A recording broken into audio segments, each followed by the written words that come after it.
গাজায় চলমান ইসরায়েলি গণহত্যার প্রতিবাদে ইহুদি ধর্মাবলম্বীদের পবিত্র স্থান ওয়েস্টার্ন ওয়াল বা পশ্চিম দেয়ালে গ্রাফিতি আঁকা হয়েছে। এছাড়াও জেরুজালেমের বেশ কিছু জায়গায় দেখা গেছে এমন গ্রাফিতি।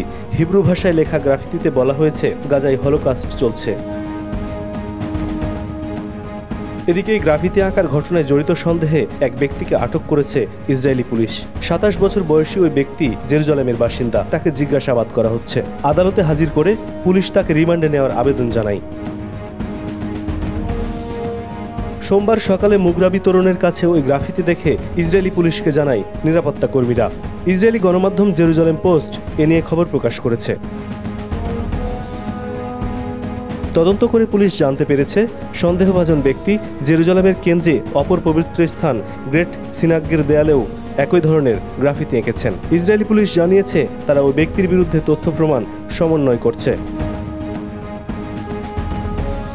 এই ঘটনায় নিন্দা জানিয়েছেন ওয়েস্টার্ন ওয়াল ও অন্যান্য পবিত্র স্থানের রাবাই স্মুয়েল রবিনউইচ। তিনি বলেছেন, পবিত্র স্থান বিক্ষোভের জায়গা নয়। এ ধরনের ঘটনার জন্য দায়ীদের বিরুদ্ধে উপযুক্ত ব্যবস্থা নিতে হবে।